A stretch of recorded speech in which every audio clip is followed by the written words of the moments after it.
ஒரு காலத்தில் பரந்த ஆப்பிரிக்க புல்வெளியில் ஓசி என்ற ஒரு ஒஸ்ட்ரிச்சும் கிட்டோ என்ற ஒரு மிருகக் குட்டியும் வாழ்ந்து வந்தன. ஓசி பிரம்மாண்டமான ஒரு பறவை. புல்வெளியில் உயர்ந்து நின்று பார்ப்பாள். ஆனால் கிட்டோ சிறியதும் விரைவாகவும் இருந்தான். நிலத்தடியில் விரைந்து ஓடி தப்பிக்கக் கூடியவன். அவர்கள் இரண்டு வெவ்வேறு இயல்புகளைக் கொண்டிருந்தாலும் நெருங்கிய நண்பர்களாக இருந்தார்கள். ஓசிக்கு தூரத்திலிருந்தே அபாயங்களை பார்ப்பதற்கான கூரிய பார்வை இருந்தது. அதனால் அவன் கிட்டோவுக்கு எச்சரிக்கை கொடுப்பாள். அதே நேரத்தில் கிட்டோ புத்திசாலி. அவன் மறைந்திருக்கும் நீரூற்றுகளை கண்டுபிடிக்கவும் குறுக்கு வழிகளை தேடவும் திறமைசாலி. ஒரு வறட்சி காலத்தில் புல்வெளி மிகவும் வறண்டுவிட்டது. நீர்நிலைகள் காய்ந்து போயின. உணவு குறைந்தது. மிருகங்கள் அனைத்தும் தத்தளிக்க ஆரம்பித்தன. ஓசி மற்றும் கிட்டோ எந்த ஒரு வழியிலும் புதிய நீர்நிலையை கண்டுபிடிக்க வேண்டிய அவசியத்தை உணர்ந்தனர்.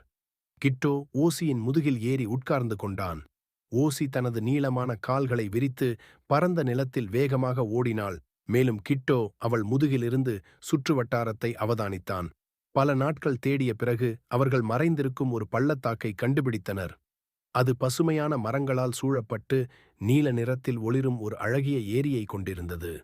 அவர்கள் மகிழ்ச்சியுடன் பிற மிருகங்களுக்கு இதை அறிவிக்கச் சென்றனர். முதலில் பெரிய மிருகங்கள் கிட்டோவை நம்பவில்லை. ஆனால் ஓசியின் கூர்ந்த பார்வையால் எல்லோரும் அவள் சொல்வதை உண்மையாக கருதினர்.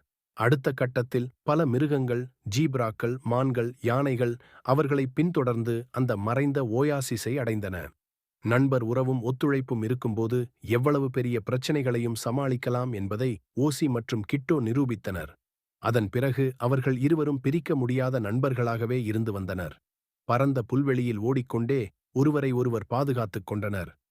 ஆண்டுகள் கடந்தபோது ஓசி மற்றும் கிட்டோவின் நட்பு இன்னும் வலுவானதாய் வளர்ந்தது. அவர்கள் அனுபவித்தது வெறும் ஒரு சாதனை மட்டுமல்ல, மிருகங்களின் உலகத்தில் ஒரு முக்கியமான பாடமாகவும் அமைந்தது. ஒவ்வொரு ஆண்டும் வறட்சி வந்தபோது புல்வெளியின் மிருகங்கள் ஓசி மற்றும் கிட்டோவின் அறிவுரையை நாடின. அவர்களின் பார்வை மற்றும் புத்திசாலித்தனம் மூலம் புதிய நீர்நிலைகளை கண்டுபிடிக்கத் தொடங்கினர். ஒரு நாள் புல்வெளியில் ஒரு புதிய அபாயம் வந்தது. ஒரு கொடிய சிங்கக்கூட்டம். இவை பழைய சிங்கக்கூட்டத்தினை விரட்டிவிட்டு மிருகங்களுக்கெல்லாம் பயமூட்டத் தொடங்கின. பலரும் ஒளிந்து கொண்டனர். ஆனால் ஓசி மற்றும் கிட்டோ தப்பிக்கவில்லை. அவர்கள் தெரிந்து கொண்டார்கள், இந்த பயங்கரமான பிரச்சினைக்கு ஒரு தீர்வு தேட வேண்டும். கிட்டோ தனது மிருகக்குட்டி நண்பர்களுடன் சேர்ந்து அந்த சிங்கங்கள் எங்கே இருந்து வந்தன, எதனால் இவ்வளவு ஆக்கிரமிப்பாக இருக்கின்றன என்பதை கண்காணித்தான். அதே சமயம் ஓசி மற்ற பெரிய மிருகங்களோடு சேர்ந்து பாதுகாப்பு ஏற்பாடுகளை செய்தாள். ஒட்டகச் சிவிங்கிகள், யானைகள், ரீனோஸ்கள் ஆகியவை ஒன்று சேர்ந்தபோது அச்சிங்க குழுவை எதிர்கொள்ள முடியும் என்ற நம்பிக்கை அனைவருக்கும் வந்தது. கிட்டோவின் புத்திசாலித்தனம் மற்றும் ஓசியின் வீரத்தால் மிருகங்கள் ஒற்றுமையாக சேர்ந்தன. அவர்கள் சிங்கங்களை தங்கள் நிலப்பரப்பிலிருந்து வெளியேற்றுவதற்கு ஒரு யோசனை அமைத்தனர். சில நாட்கள் அவர்கள் சிங்கங்களை வழிநடத்தி புல்வெளியின் கடைசி பகுதி வரை கூட்டிச் சென்றனர். கடைசியாக அந்த சிங்கங்கள் புதிய நிலத்திற்குச் சென்று மீண்டும் திரும்பவில்லை. இதைத் தொடர்ந்து புல்வெளியின் அனைத்து மிருகங்களும் ஓசி மற்றும் கிட்டோவை பாராட்டின. அவர்கள் வெறும் நண்பர்களாக இல்லை, அவர்கள் அனைவருக்கும் வழிகாட்டிகளுமானார்கள். எந்த எதிர்ப்புகளும் வந்தாலும் நண்பர்களாக இணைந்தால் எதையும் கடக்கலாம் என்பதை அவர்கள் நிரூபித்தார்கள். அந்த நாள் முதல் புல்வெளியில் ஓசி மற்றும் கிட்டோவின் கதைகள் தலைமுறை தலைமுறையாக சொல்லப்பட்டன.